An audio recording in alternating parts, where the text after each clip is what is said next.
Nung madaling araw ng April 4, nagro-roving kami. Papuntang Antipolo, bandang Barangka, Marikina.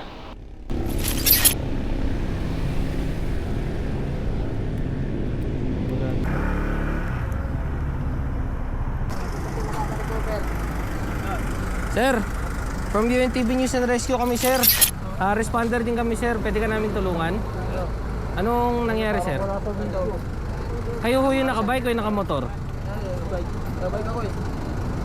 Ipak. Ang sobra ako eh. Tumalo ko sa ulo.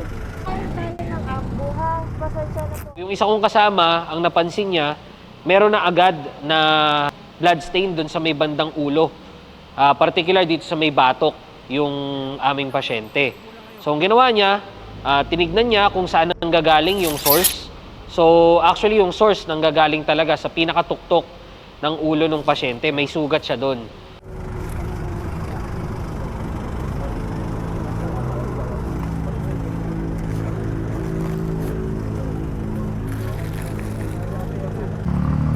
Mahaba, sir, pero mababaw lang naman.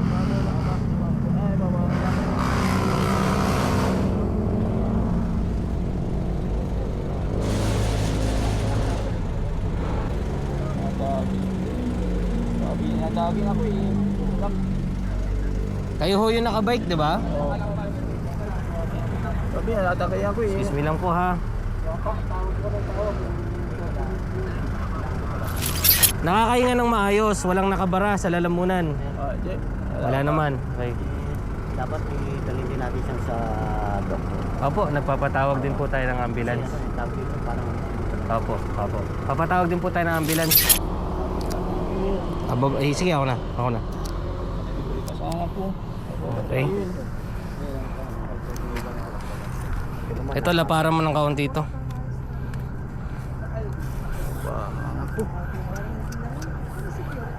Nagtatrabaho ho ba kayo? May trabaho kayo? Ha? PCR ka na.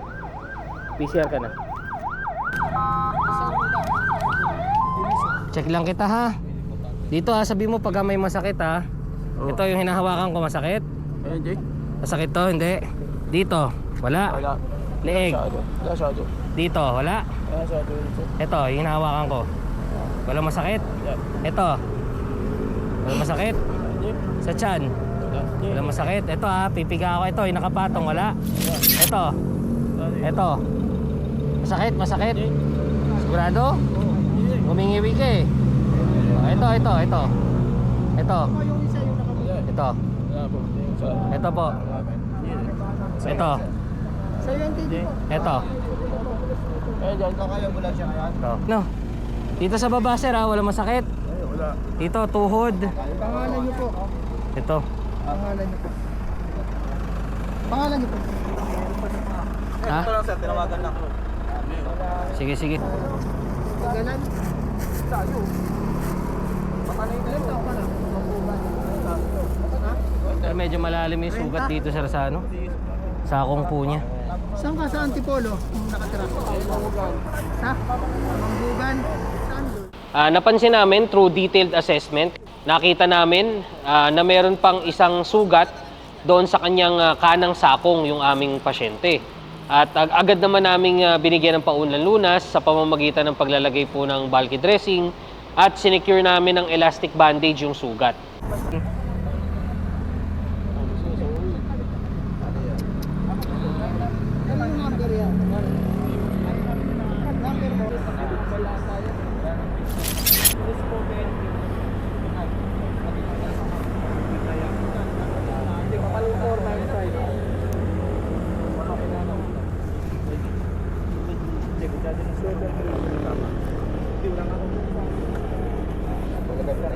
Ay, gawin ka natin.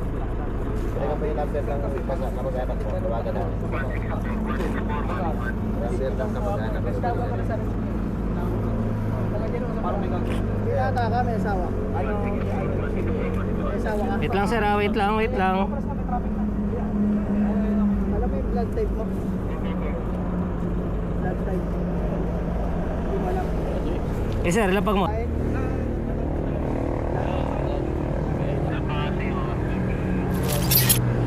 Sir, galaw mo nga yung daliri dito sa kanang paa mo. daliri. Daliri. De, daliri.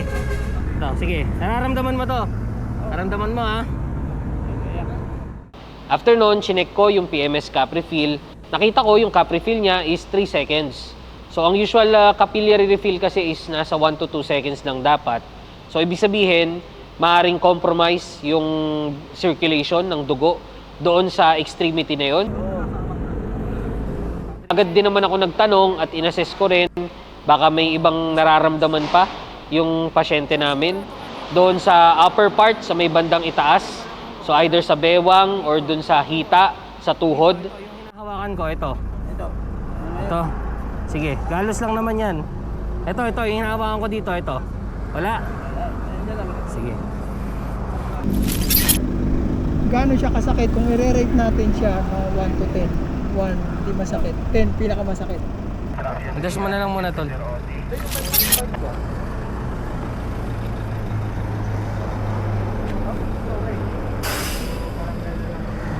So, after namin bigyan ng paunang lunas, dumating yung backup na Marikina 161 ambulance at nai-endorse namin doon sa rescue team ng Marikina yung aming naging pasyente.